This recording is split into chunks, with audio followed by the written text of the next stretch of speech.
നമസ്കാരം. ഓപ്പറേഷൻ സിന്ദൂറിനെ കുറിച്ച് മാധ്യമങ്ങളോട് സംസാരിക്കാൻ വിംഗ് കമാൻഡർ വ്യോമിക സിംഗും അതോടൊപ്പം തന്നെ വിദേശകാര്യ സെക്രട്ടറി വിക്രം മിശ്രയും അതോടൊപ്പം തന്നെ ലഫ്റ്റനന്റ് കേണൽ സോഫിയ ഖുറേഷിയുമൊക്കെ എത്തിയപ്പോൾ തന്നെ എല്ലാവരുടെയും ശ്രദ്ധകൾ ഈ രണ്ട് പേരിലായിരുന്നു. അതായത് ഒന്നാമത്തത് വ്യോമിക സിംഗിന്റെ അടുത്തും രണ്ടാമത് സോഫിയ ഖുറേഷിയുടെ അടുത്തായിരുന്നു എല്ലാവരുടെയും ശ്രദ്ധകൾ. കാരണം ഓപ്പറേഷൻ സിന്ദൂർ എന്ന ഒരു മിഷൻ, ആ ഒരു പേരിട്ടുകൊണ്ടാണ് നമ്മൾ പാകിസ്ഥാനിൽ കയറി ആക്രമണം നടത്തിയത്. കൂടാതെ രണ്ട് വനിതാ കമാൻഡേഴ്സ് ഉന്നത ഉദ്യോഗസ്ഥർ വന്നിട്ട് രാജ്യത്തെ അഭിസംബോധന ചെയ്യുകയാണ് നമ്മൾ ശത്രു രാജ്യത്തിൽ നടത്തിയ ആക്രമണത്തെക്കുറിച്ചൊക്കെ. അപ്പോൾ വലിയ രീതിയിലൊരു ആകർഷണം അഥവാ ഒരു ശ്രദ്ധ ഇവർ രണ്ടുപേരും നമ്മൾ കേന്ദ്രീകരിച്ചു. കൂടാതെ വ്യോമിക സിംഗ് എത്തിയപ്പോൾ കൊൽക്കത്തക്കാർക്ക് അതിൽ അത്ഭുതം തോന്നിയിട്ടില്ല. കാരണം 35-കാരിയായ വ്യോമസേനയുടെ ഈ ധീരയായ പൈലറ്റ് 2025 ഏപ്രിൽ 12 ബംഗാളിൽ എത്തിയിരുന്നു. സ്ത്രീ ശാക്തീകരണത്തെക്കുറിച്ചും പുരുഷന്മാർ ആധിപത്യം വഹിക്കുന്ന രംഗങ്ങളിലേക്ക് എത്തിപ്പെടുന്ന സ്ത്രീകൾ അനുഭവിക്കുന്ന കഷ്ടപ്പാടുകളെക്കുറിച്ചും സംസാരിക്കാനാണ് അന്ന് വ്യോമിക സിംഗ് ബംഗാളിൽ എത്തിയത്. അന്ന് വ്യോമിക സിംഗിന്റെ ആത്മവിശ്വാസവും വ്യക്തിപ്രഭാവവും കണ്ടവർക്ക് ഒരിക്കലും വ്യോമിക സിംഗിനെ മറക്കാൻ കഴിയില്ല. ഓപ്പറേഷൻ സിന്ദൂറിനെ കുറിച്ച് മാധ്യമങ്ങളെ അഭിസംബോധന ചെയ്യാൻ കേണൽ സോഫിയ ഖുറേഷിക്കൊപ്പം വ്യോമിക സിംഗിനെ ടിവിയിൽ കണ്ടപ്പോൾ സുമിത റോയ് ഞെട്ടിയില്ല. ഇന്നൽ വീൽ എന്ന അവരുടെ സംഘടനയാണ് അന്ന് കൊൽക്കത്തയിൽ വ്യോമിക സിംഗിന്റെ പരിപാടി സംഘടിപ്പിച്ചത്. അന്ന് ഞങ്ങൾ സംഘടിപ്പിച്ച പരിപാടിയിൽ വ്യോമിക സിംഗ് സംസാരിച്ചപ്പോൾ ശ്രോതാക്കൾക്ക് ലഭിച്ച ആത്മവിശ്വാസവും പ്രചോദനവും അപാരമായിരുന്നു എന്നാണ് സുമിത റോയ് പറയുന്നത്. അന്നത്തെ മീറ്റിംഗിൽ വ്യോമസേനയിലെ തന്റെ അസാധാരണമായ യാത്രയെക്കുറിച്ചാണ് വ്യോമിക സിംഗ് സംസാരിച്ചത്. സ്ത്രീകൾ മാനസികമായി കരുത്തുള്ളവരും കൂടുതൽ സ്ഥിരതയുള്ളവരുമാണെന്നും നമ്മൾ നമ്മുടെ ഉള്ളിലെ കരുത്തിലും ആത്മശബ്ദത്തിലും വിശ്വസിച്ചാൽ പിന്നെ ഒരു ശക്തിക്കും ഒരു വേർതിരിവുകൾക്കും നമ്മെ തടുക്കാൻ സാധിക്കില്ല എന്നുമായിരുന്നു വ്യോമിക സിംഗ് പറഞ്ഞത്.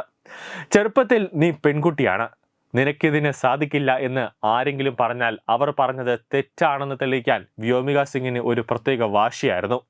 അച്ഛൻ വ്യോമിക സിംഗിന് വലിയ കരുത്ത് നൽകി. കുട്ടിക്കാലത്തെ അച്ഛൻ അവൾക്ക് ഫുട്ബോളും ക്രിക്കറ്റ് പന്തും സ്കേറ്റ് ബോർഡും വാങ്ങിക്കൊടുത്തു.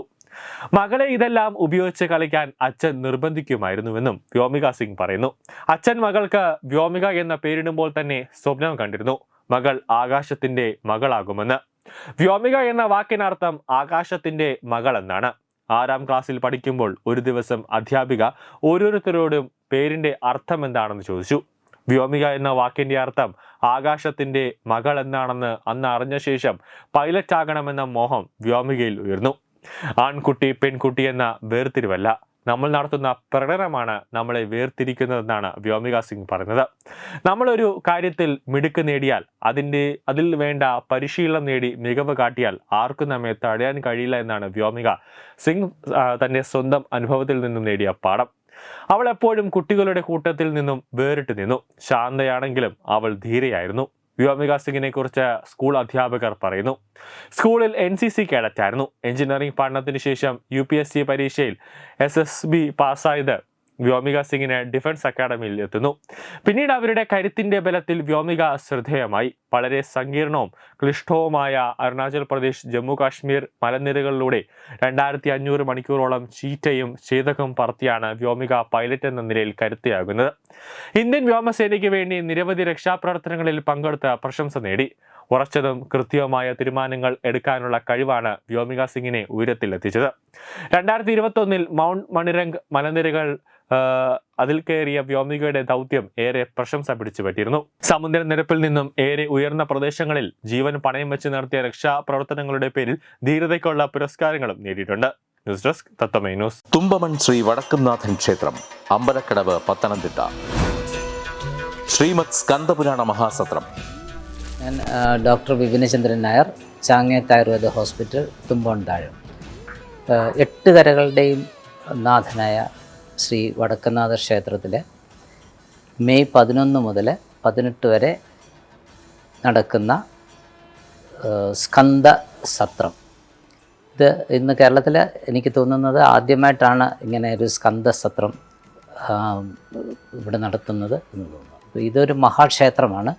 1200-1500 വർഷത്തെ പഴക്കമുള്ള വളരെ ബൃഹത്തായ മഹത്തായ ഒരു ക്ഷേത്രമാണ് വടക്കുംനാഥ ക്ഷേത്രം.